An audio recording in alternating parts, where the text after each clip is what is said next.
Hi, I'm Robin. And I'm Kim. In this video, we're talking about narration and what that looks like in kinder through sixth grade.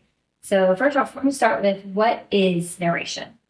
So narration is the art of telling back a story or a scenario in complete detail. Okay. So in some ways it's the opposite of summarization. So that was my next question. How is narrating different from summarizing? That's right. So they are really kind of on the opposite end of the spectrum. When we teach students to summarize, we want them to tell us the major plot lines in as few words as possible. Like, let me understand the story, but tell me quick.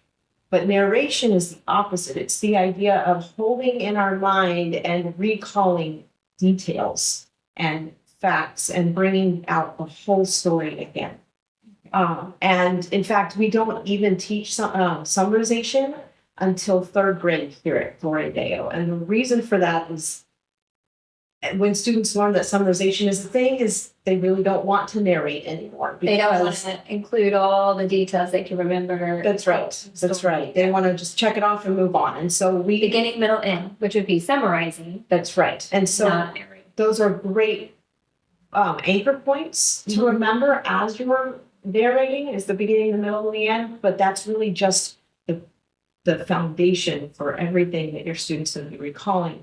And I do want to stop there and say that we have to be cautious with narrating.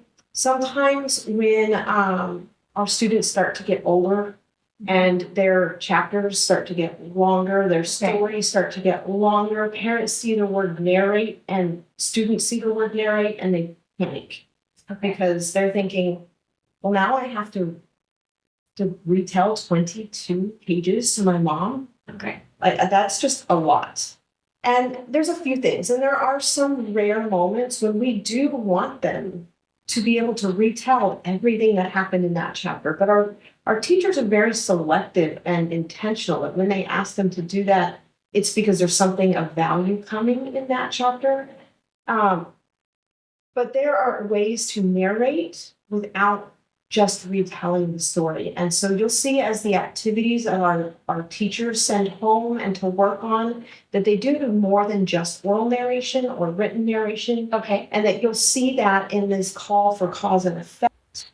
We're talking about sequencing or any of these things. All of those are parts of narration. They're building the skills that go into narration. That's right. And so sometimes when you see the word narrate, especially in kinder and first, that is going to be tell me back this whole story. Second grade does a lot with parables.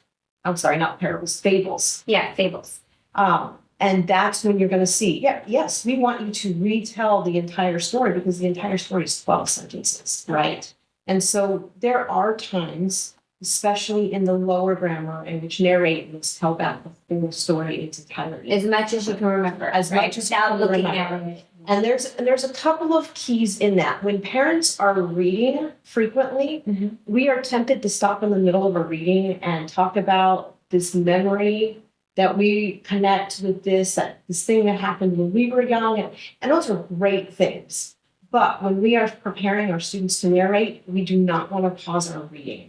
We want to read the entire selection in one sitting because that helps our students hold it. Okay, now so I'm going to present a visual, but yes. So a summarizing would be like a tree in winter that doesn't have any leaves. It's just the bare tree. Yes. And narration would be like a tree in spring that is all full of leaves. It's full with all the details. It's got the filled out and all the all the things. So summarizing and narration, there's the difference.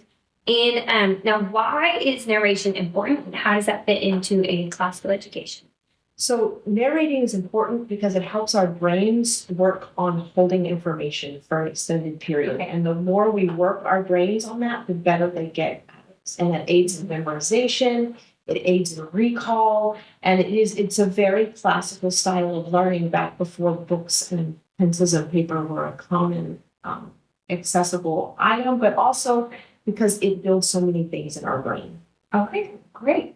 And how can a co-teacher help guide their student through these narration exercises at home? It's a great question. So the first is just to read the selection in its entirety, to not stop. There's times to stop and make connections. This is not it.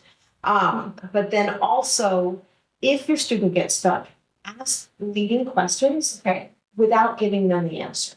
Mhm. You know, you can lean on those 5 W's: who, what, when, where, why. Okay. Why may not be. Open-ended question. That's right. The open-ended questions of they got all the way through the story of Cinderella but they forgot what the fairy godmother did. And so you can say, well, what was the fairy godmother they already mentioned doing in this part? So you can just ask the leading questions and know that the younger your student, the newer they are to GDA or to narrating, the more questions you're going to ask. But the goal is that by the end, you're asking fewer and fewer questions. Now, what about the student who is more resistant and doesn't want to narrate, or who really struggles with this? How can we encourage those parents, the parents of those students? Absolutely. I think the first thing is patience. Some children are naturally more reticent. They're not interested in talking as widely and are not interested in details. It's personality. And it's just being patient and being willing to ask those questions and to wait for the answers. And if you have a multi-page story, maybe you narrate 1 page at a time. Okay. At first, Break it into smaller break it sections. into chunks, and then you try to extend to 2 pages at a time. And the newer they are to narrating, the harder that will be. And that's the smaller chunks you're going to work toward. But it is definitely a learned skill. Takes time. It takes a To lot be of patient time. with your student, and also to be patient as a parent, and just know that this takes Yes. time and practice, and it actually is a very difficult skill to acquire. And to be willing to do it when the lesson plans say narrate, but there's nothing going to be turned in Yeah, and don't nobody's skip checking it. on you, don't skip it. Yeah, make sure you do it. All right. And if parents have questions about narrating, where can they go? Their teacher's a great resource. Yes, as always so your Yeah. teacher. All right, thank you for watching.